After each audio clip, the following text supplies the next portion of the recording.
কিয়ামতের দিন আল্লাহর দরবারে কেউ কথা বলতে পারবে না আল্লাহর নির্দেশ ছাড়া।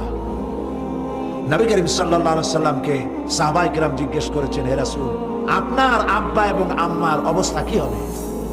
নবী করিম সাল্লাল্লাহু আলাইহি সাল্লাম কেঁদে ফেলেছেন, সব বলেছেন, আমি তাদের কোনো উপকারে আসবো না। পৃথিবীর সব মানুষ, সাহাবায়ে কেরাম বাদ দেন, পৃথিবীর সমস্ত মানুষ একত্রিত হয়ে আবু তালেব রাসূলুল্লাহকে যে ভালোবেসেছেন, ওর 1000 ভাগের 1 ভাগও সারা দুনিয়ার মানুষ রাসূলুল্লাহকে ভালোবাসতে পারবে? পারবে? নিজের ছেলে আলীকে, আলী রাদিয়াল্লাহু তাআলা আনহুকে আলাদা বিছানায় শোয়াইয়া, ছোট্ট মানুষ হযরত আলী আলাদা জায়গায় রাখিয়া মুহাম্মদুর রাসূলুল্লাহ সাল্লাল্লাহু আলাইহি ওয়াসাল্লাম এতিম মানুষ তারে কলিজার সাথে বুকের মধ্যে আশ্রয় দিয়ে আগলে রেখেছেন বুক করে।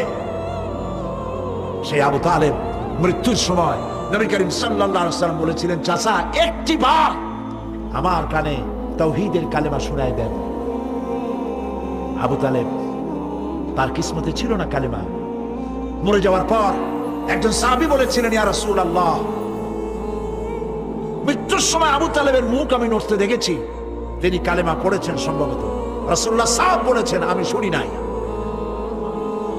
এত ভালোবাসার পরেও হাদিস শরীফে এসেছে আবু তালেব জাহান্নামে যাবে।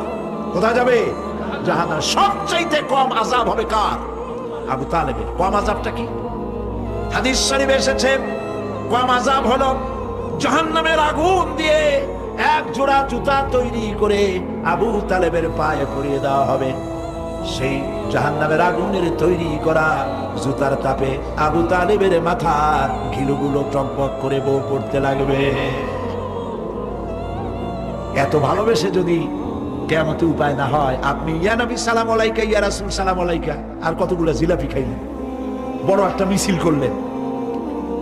প্রিয় ভাই সব, এইসব বিদআত ছাড়ুন, এগুলি সুস্পষ্ট বিদআত। রাসূলুল্লাহকে ভালোবাসবেন, সাহাবীরা যেভাবে ভালোবেসেছেন ওইভাবে ভালোবাসবেন।